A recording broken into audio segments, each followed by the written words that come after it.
head. "Need a spotter?" I asked as I stepped closer. "Nope," he grunted.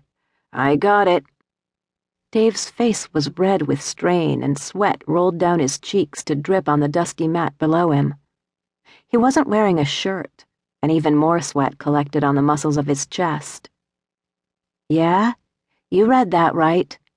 My once unemployed gamer husband with the little beer belly now had ripples of muscle on his chest.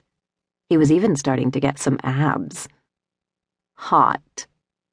He held the bar above himself, suspending it even as his arms shook ever so slightly from the weight.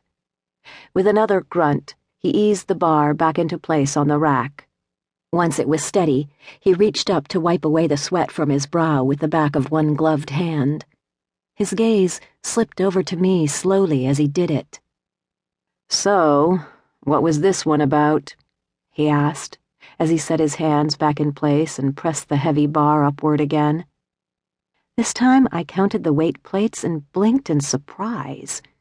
He had to be pushing more than 350 pounds. Pretty impressive, since I don't think he ever topped out over 200 before the zombie outbreak that had changed our lives and ruined my sleep forever. "Sarah?" he asked, his voice strained as he held the bar above his head. "Huh?" I shook my head. "Oh, just the usual. You know, getting chased by a horde of drooling zombies." He lowered the bar again, and this time he ducked under and sat up on the bench. He grabbed for a dingy towel that he'd draped across another nearby machine and wiped himself off before he said, "And was I in this one?" I half turned away. Dave knew about my dreams. Only because sometimes I talked in my sleep, though. Nothing like screaming out, "Dave, please don't eat me," to let a guy know you're thinking about him.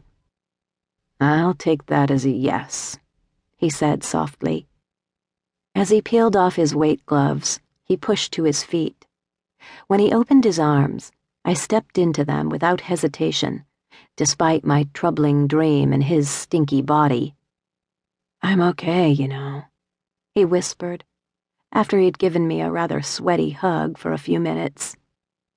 I nodded, but out of the corner of my eye I looked at his right hand. On it was a scar, black-tinged and gnarled, that covered both the top and the palm of his hand. It marked the place where a zombie had bitten him more than a month ago. If we hadn't had a miracle serum, a cure, my Dave would have been nothing more than a roaming, mindless eating machine. Oh, who am I kidding? He would have been a stain on the wall, courtesy of yours truly. And there are not enough self-help books in the world to get over that one. Trust me, I've had a lot of time to look. "I know," I whispered as I pulled away with a smile I admit I had to fake. "But you might not have been." "But I was," he insisted with a shake of his head as he patted the sweat off his forehead and motioned toward the dressing rooms in the back. I followed close behind.